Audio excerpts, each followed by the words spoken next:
मसीह बिना जीवन बेकार है हमारा। आज जब उसकी देह को जब हम खाते हैं तो सच में आप स्मरण करो उस चीज को कि वाकई ये परमेश्वर की देह है तो उसने मेरे लिए तोड़वाई, और ये वो लहू है जो मेरे लिए बहाया है। जब ये स्मरण करके आप लोगे ना तो जो बात 26 आयत में कह रहा है ना, 26 में जो कह रहा है कि तो प्रभु की मृत्यु को जब तक वह ना आए प्रचार करते रहो, तो हमेशा आपके जीवन से प्रचार होता रहेगा। आप अपना काम कर रहे हो, खुशी खुशी करो, कोई दिक्कत नहीं है, लेकिन जो कोई आपको दिखे, मुझे इसको समझाना चाहिए, उसको बताना चाहिए, तो उसको बताओ। मैं एक घर मकान देखने गया एक डीलर के साथ, उस घर में मैं घुसा तो घर देखते कि मुझे बड़ा बेकार लगा। मेरा छोटा वाला भाई चला गया अंदर और वो डीलर कह रहा देखा हो मैं ना बेकार सा घर है, फर्श टूटा फूटा पड़ा, क्या मकान दिखा रहा था। मेरा छोटा वाला अंदर तक चला गया, बिल्कुल ऐसा हो रहा, बिल्कुल उजाड़ा था, बस एक रूम सही था, अंदर ऐसा हो रहा टूटा फूटा था। लेकिन वो कह रहा ऊपर भी देखा। मैं चला गया उसके साथ अंदर और मैं ऊपर चला गया। ऊपर चला तो साइड में नाला था उसके। मैंने कहा यार कहाँ गंदगी में दिखा रहा है मकान, लेकिन मैं यूं करके खड़ा हुआ था नाले के साइड, नाला उधर था, मैं छत पे यूं था इधर को, और वो लड़का इधर था जो जिसका मकान था, तो मेरे छोटे भाई से बात कर रहा था वो। तो मैं ऐसे करके देख रहा, मैं एकदम से परमेश्वर ने मुझसे कहा इसके लिए प्रार्थना कर, उस लड़के के लिए प्रार्थना कर। मैंने ऊपर की तरफ देखा, मेरा परमेश्वर क्या कह रहे हो, मैं इसके लिए प्रार्थना करूं,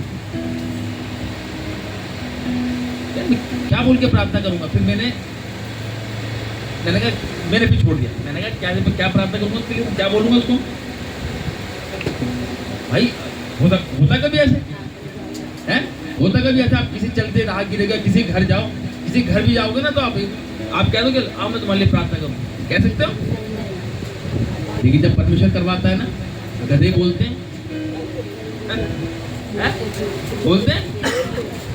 बोलते नहीं बोलते। मैं उतरने लगा जीने पे, परमेश्वर ने वही रोक दिया मुझे। उसकी तरफ निगाहें करके मैं देखने लगा कैडी नजर से। मैंने कहा भाई आप बहुत परेशान है और बीमार हैं आप। वो हक्का बक्का रह गया बिल्कुल। कह रहा आप कौन? तो मैंने कहा अब मैं उस दुविधा में क्या बोलूँ मैं, तो मेरे को वो वर्ड बोले थे जो उसकी समझ में आए। मैंने कहा मैं फादर हूँ चर्च का। कह रहा आप नीचे आइए। मैं नीचे आया और डीलर और मेरे भाई को उनको ऊपर गया, आप दोनों बाहर जाओ। फिर मैंने कहा तुम दोनों बाहर जाओ। तो मुझसे कहने लगा मैं वाकई बहुत परेशान हूँ, बीमार हूँ, ये है वो है फलान बना, अपनी कहानी बताने लगा। मैंने कहा बस कर। मैंने कहा परमेश्वर ने कहा तेरे लिए प्रार्थना करने के लिए। मुझे नहीं पता थी। देखो अब मैंने क्या करा, मैंने हट करी। मैंने कैसे बोलूँ परमेश्वर से। योना नबी ने क्या किया, हट किया है। नीले को बोला लेकिन कहाँ जा रहा था, तरशीश को। लेकिन परमेश्वर जब काम करवाता है तो करवा के ही रहता है। उसके लिए मैंने प्रार्थना करी। उसको कह रहा मुझे बहुत हल्का फील हो रहा है, लेकिन शैतान उसको पनपने नहीं दे रहा। मैंने कहा संडे को आना। कह रहा ठीक है नहीं आया। लेकिन परमेश्वर ने वहां काम देखा कि तू कर सकता है कि नहीं कर सकता। अगर आपके अंदर कुछ चीज आ रही है उसको करो, रोको मत, क्योंकि परमेश्वर तुम्हारे साथ है। आज जब इस चीज को हम रिसीव करेंगे तभी तो करेंगे। आज सोचते इंसान अरे इसलिए करूं नहीं करूं। अबे कर तो सही, क्या होगा, चंगा हो गया तो परमेश्वर की बल्ले बल्ले, मानेगा तो बल्ले बल्ले, नहीं तो बाकी सब थल्ले थल्ले है। ऐसी शरदान की थल्ले थल्ले और परमेश्वर की बल्ले बल्ले हो जाएगी। और है आज जब परमेश्वर आपसे कहता है तो उसको मानना है, ठीक है। और 27 पढ़ेंगे।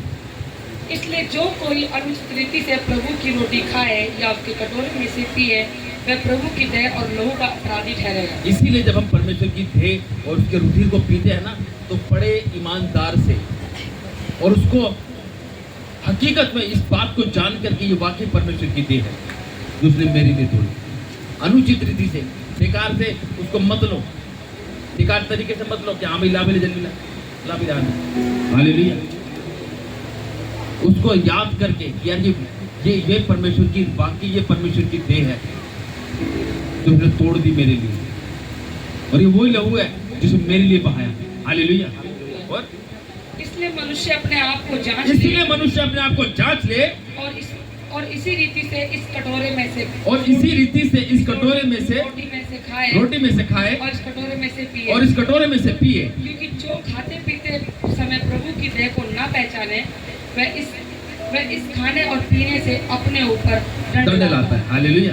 कह रहा साहब, क्योंकि जो खाते पीते समय प्रभु की देह को ना पहचाने, आज उसको पहचानना है।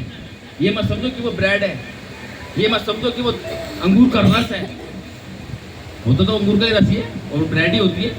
वो मत समझो उसको, वो उसको क्या समझो? प्रभु की देह समझो। वो उसका रुधिर, उसका लहू समझ के उसको पियो। साफ कह रहा है इस वचन को, क्योंकि जो खाते पीते समय प्रभु की देह को ना पहचाने वह इस खाने और पीने से अपने ऊपर दंड लाता है। आज उस चीज को स्मरण करो, अपने भुलाए जाने को सोचो कि पहले जब तुम मसीह में तुम्हारा जीवन नहीं था, जब मसीह तुम्हारे जीवन में नहीं था तो तुम्हारा जीवन क्या था।